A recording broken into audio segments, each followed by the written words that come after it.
Good morning, all of you. How are you, my dear students and my dear friends? कैसे हो आप सब? आप सबको राजेश कल्याणा की ओर से गुड मॉर्निंग, सत श्री अकाल और जी आयान। तो प्यारे बच्चों, हम शुरू कर रहे हैं आज अपना न्यू टॉपिक। उससे पहले मैं आपसे कुछ बात करना चाहता हूँ और आपको छोटी सी एक सलाह देना चाहता हूँ कि आप पढ़ाई के साथ साथ अपने से जो बड़े हैं उनका रिस्पेक्ट भी ज़रूर करें, और ख़ास तौर से अपने माता पिता का। तो अर्ज किया है कि सख्त राहों पे आसान सफ़र लगता है, सख्त राहों पे आसान सफ़र लगता है, ये मुझे मेरी माँ की दुआओं का असर लगता है, ये मुझे मेरी माँ की दुआओं का असर लगता है। कागज़ पे जब लिखा मैंने माँ का नाम, कागज़ पे जब लिखा मैंने माँ का नाम, कलम अदब से बोल उठी कि हो गई चारों धाम। तो प्यारे विद्यार्थियों, आप अपने माता का पिता का सम्मान करें, तो ही हम जो शिक्षा ग्रहण कर रहे हैं वो उसका अनुसरण होगा और कामयाबी हमें ज़रूर मिलेगी। तो बात को ख़त्म करके हम अपने मेन मुद्दे पे आते हैं। हम बात कर रहे हैं आज नील्स बोर की परिकल्पना। और ये जो नील्स बोर की परिकल्पना थी, ये दी गई थी 1913 में नील्स बोर ने। और इसके अंदर हमें बात करनी है कि रदरफोर्ड ने परमाणु के स्पेक्ट्रम को समझाने में अक्षमता व्यक्त की। वह इलेक्ट्रॉन कहाँ पर कैसे पाया जाता है उसके बारे में नहीं बता सका, और इन बातों को अच्छी तरह से किसने बताया? नील्स बोर ने। नील्स बोर ने बहुत, कहता हूं ना कि बहुत अच्छी कामयाबी हासिल की। अब उसने क्या कुछ किया, तो आइए देखते हैं कि नील्स बोर ने अपने मॉडल में ये बताया कि कोई धनावेश है, जैसे नाभिक है, नाभिक की खोज कर ली गई थी कि नाभिक के चारों ओर, मान लो ये नाभिक है, इसके चारों ओर धनावेश है, इसके चारों ओर इलेक्ट्रॉन क्या करता है? चक्कर लगाता है। किसमें? निश्चित कक्षाओं में। ये बात ध्यान रखना कि इसके चारों ओर जो है इलेक्ट्रॉन निश्चित कक्षाओं में चक्कर लगाता है। हम इसको इस प्रकार से लिखते हैं कि ये मान लो कि धनावेश है, कोई ये धनावेश है, नाभिक है, और इसके चारों ओर ये निश्चित कक्षाओं में, इसके चारों ओर निश्चित कक्षाओं में इलेक्ट्रॉन चक्कर लगाते हैं। ये लो जी, इसमें निश्चित कक्षाओं में इलेक्ट्रॉन चक्कर लगाते हैं। ठीक है, समझ में आ रही बात? एक एक बात को आप अच्छी तरह से समझते रहना। और इन कक्षाओं को n से दर्शाया गया है। ये n नंबर 1 है। इन कक्षाओं को किससे दर्शाया गया है? n से दर्शाया गया है। और इसके अंदर दूसरी कक्षा n बराबर 2, इनमें भी इलेक्ट्रॉन चक्कर लगाते हैं। कहने का मतलब उसने सौर मॉडल को लिया कि जैसे सूरज के चारों ओर निश्चित कक्षाओं में ग्रह चक्कर लगाते हैं, और ग्रहों का अपना एक निश्चित सर्किल होता है, पाथ होता है, उसी प्रकार केंद्र के चारों ओर इलेक्ट्रॉन निश्चित कक्षाओं में चक्कर लगाते हैं। ठीक है, यानी कि सकेंद्रीय वृत्ताकार मार्गों में ये चक्कर लगाते हैं। अब हम बात करते हैं कि इसमें प्रोटॉन पाया जाता है, धनावेश पाया जाता है। ये कक्षाएं हो गई, इनको हम कक्षाएं कहेंगे। ये होगी आपके कक्षाएं, इनको हम कक्षाएं कहेंगे, या इनको हम कक्ष भी कह सकते हैं, या इनको हम ऊर्जा स्तर भी कह सकते हैं, या हम इनको कोश भी कह सकते हैं। तो इनके अलग अलग नाम हैं, ऑर्बिट्स, या फिर शेल, या फिर एनर्जी लेवल्स, ऊर्जा के स्तर। आपको मैं बता देना चाहता हूं कि N1 की ऊर्जा ज्यादा होगी, N2 की ऊर्जा उससे N1 से कम होगी, N3 की ऊर्जा N2 से और N1 से भी कम होगी। जिस प्रकार से इलेक्ट्रॉन दूर कक्षाओं में जाते हैं उनकी ऊर्जाओं का मान भी कम होता जाता है। ठीक है, तो अब हम ज्यादातर मुख्य तो जो बात करेंगे नील्स बोर की परिकल्पना में, वो एक तो हम बात करेंगे नाभिक के बारे में। नाभिक के चारों ओर इलेक्ट्रॉन निश्चित कक्षाओं में चक्कर लगाते हैं। एक हम कक्षाओं की बात करेंगे ज्यादातर, एक हम ऊर्जा की बात करेंगे बेटा, ऊर्जा, और एक हम स्पेक्ट्रम की बात करेंगे, स्पेक्ट्रम। ठीक है, और एक हम कोणीय संवेग की भी बात करेंगे, कोणीय संवेग। तो नाभिक की हमने बात कर ली कि नाभिक की चारों ओर कक्षाओं में चक्कर लगाते हैं, और कक्षाओं के बता दिया हमने कि कक्षाएं, जैसे ये कक्षा है, ये कक्षा है, ये आपके n है, ये n बराबर 1 है, इसको हम कहेंगे k। और कक्षा n बराबर अगर 2 है, जैसे ये हैं, तो इसको कहेंगे हम l।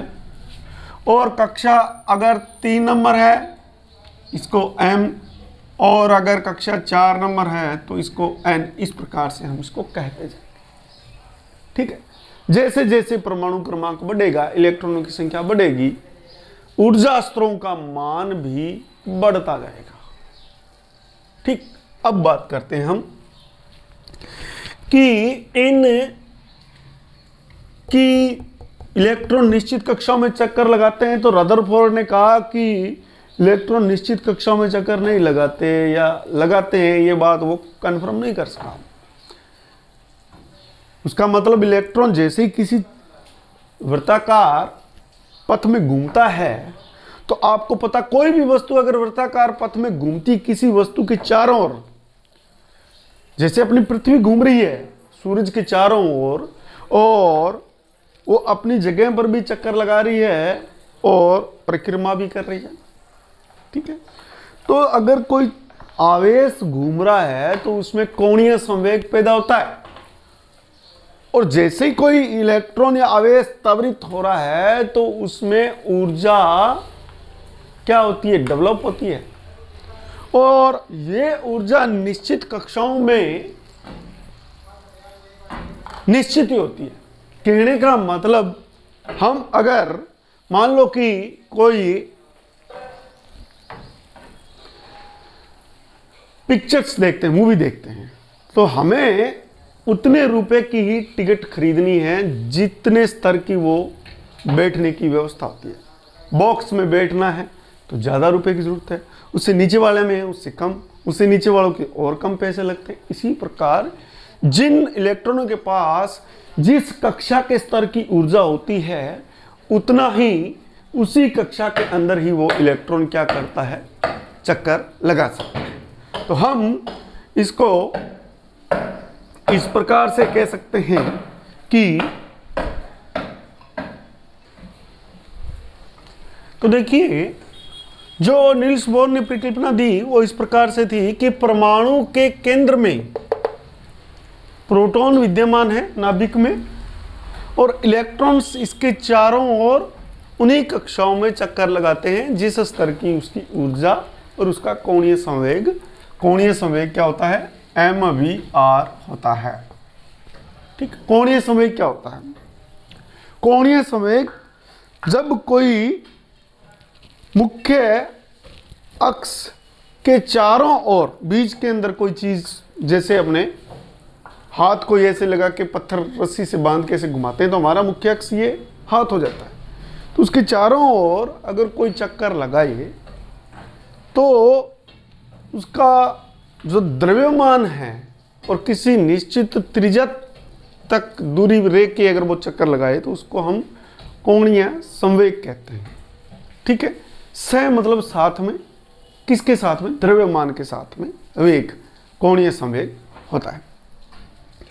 निश्चित कक्षाओं में घूम रहे इलेक्ट्रॉन की ऊर्जा भी निश्चित होती है, अर्थात इस कक्षा में घूम रहे इलेक्ट्रॉनों की ऊर्जा में किसी प्रकार का कोई चेंज नहीं होता। ठीक है, अर्नेस्ट रदरफोर्ड ने तो कहा चेंज होता है, लेकिन इसने कहा निश्चित कक्षाओं में चक्कर लगवाने वालों के कोई चेंज नहीं होता। ठीक है, तीसरी बात, जब इलेक्ट्रॉन निम्न कक्षा से उच्च कक्षाओं में जाता है, जैसे ये निम्न कक्षा है और इसमें जा रहा है उच्च में, N1 से N2 में जा रहा है, ये N1 कक्षा है और N2 में जा रहा है, तो ऊर्जा का क्या होता है, उसमें अवशोषण होता है। उसमें ऊर्जा का क्या होता है बेटा, अवशोषण होता है। और जैसे ही इसके विपरीत होता है, यानी कि इलेक्ट्रॉन जो है उच्च ऊर्जा स्तर से निम्न ऊर्जा स्तर में आता है, तो क्या होता है, ऊर्जा का क्या होता रहता है, उत्सर्जन होता है। इससे क्या प्राप्त होता है, इन अवशोषण और उत्सर्जन से एक स्पेक्ट्रम प्राप्त होता है, एक ग्राफ प्राप्त होता है परमाणु का, जिसको किसने बताया, जिसके बारे में नील्स बोर ने बताया। तो नील्स बोर ने एक तो रैखिक स्पेक्ट्रम के बारे में बताया, रैखिक रेखाओं का स्पेक्ट्रम बना, विकिरणों का उसका चित्र बना, उसके बारे में इसने बताया कि एक रैखिक स्पेक्ट्रम प्राप्त होता है। दूसरा, इसने परमाणु की इलेक्ट्रॉनीय व्यवस्था, परमाणु के अंदर इलेक्ट्रॉनीय व्यवस्था को बखूबी समझाया, बहुत बढ़िया तरीके से। ठीक है, और अब हम बात करते हैं कि इसने कोणीय संवेग और निश्चित जो कक्षाओं की ऊर्जा है उसके बारे में क्या बताया। तो उसके बारे में देखिए आप कि उसने किस प्रकार से इसके बारे में बताया।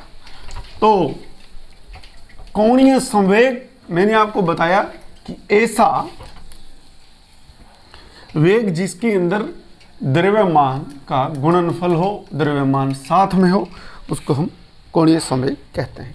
देखिए n बराबर 1 है तो इसको k कहा, इसका कोणीय संवेग क्या हो जाएगा और ऊर्जा का मान क्या होगा। पहली कक्षा में किसी इलेक्ट्रॉन के घूमने के लिए उसका कोणीय संवेग का मान क्या होगा, ये कोणीय संवेग है। मान लो इसको हमने कहा यहाँ पे कोणीय संवेग, कोणीय संवेग, और ये आ गया आपके mvr, कोणीय संवेग। इसको हम मोमेंटम कह सकते हैं, p1 कह सकते हैं।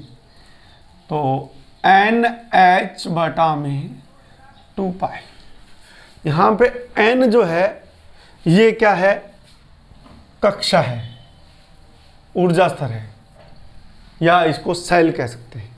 तो n और h यहाँ पे प्लांक नियतांक है, और ये इसका सूत्र है कोणीय संवेग का। m यहाँ पे उसका द्रव्यमान है और v वेग है उसका, और जैसे मान लो ये है कोई मुख्य अक्ष, उसके r दूरी पर कोई इलेक्ट्रॉन इस टाइप से चक्कर लगा रहा है, इस टाइप से इसके चारों तरफ वृत्ताकार भाग में चक्कर लगा रहा है, इसका m इस पार्टिकल का ये है, और ये कितने वेग से ऐसे घूम रहा है इसके, और v है, और इसकी रेडियस यहाँ से यहाँ तक की दूरी है।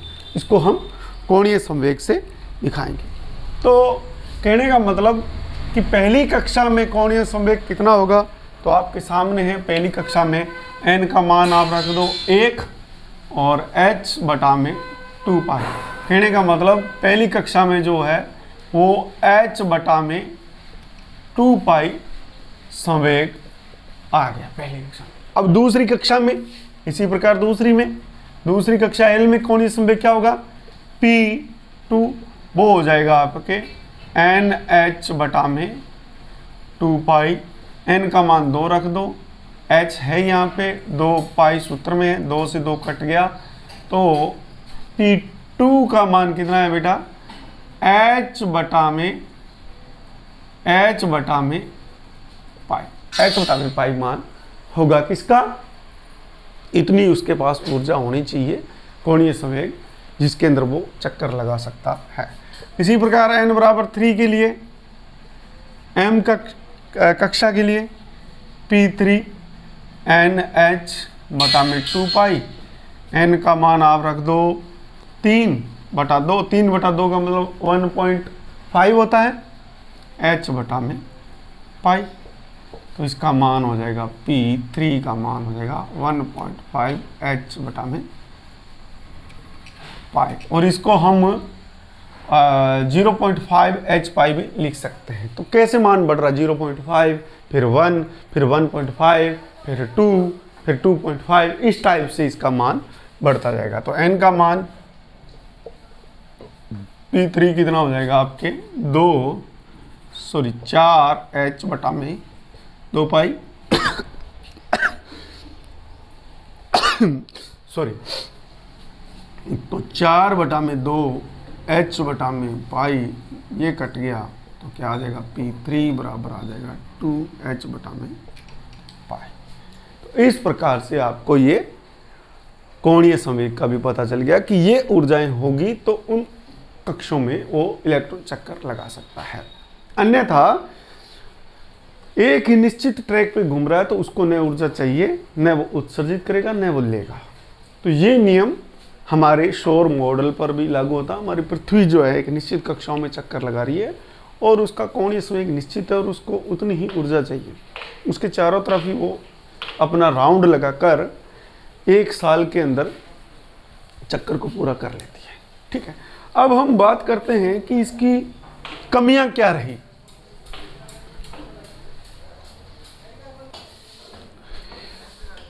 इस प्रकार नील्स बोर की कमियां थी कि वो एक तो एक से अधिक इलेक्ट्रॉन रखने वाले परमाणु थे, उनके स्पेक्ट्रम की व्याख्या नहीं कर सका। सिर्फ इसने एक इलेक्ट्रॉन रखने वाले हाइड्रोजन परमाणु के बारे में ही बताया, उससे अधिक इलेक्ट्रॉन रखने वाले परमाणु के बारे में वो स्पष्ट नहीं कर सका। दूसरा, रेखिक स्पेक्ट्रम में एक से अधिक रेखाएं बनती है, जैसे उत्सर्जन और अवशोषण होता है उसके बीच के अंदर ब्लैंक स्थान रह जाता है, काली रेखाएं बनती है, गैप रहता है, उनके बारे में ये नहीं बता सका। तीसरी बात, इस मॉडल के द्वारा रासायनिक बंध बनाकर अणु कैसे बनते हैं, परमाणु कैसे रासायनिक बंध बनाते हैं, सहसंयोजी बंध बनाते हैं, उसके बारे में ये व्याख्या नहीं कर सका।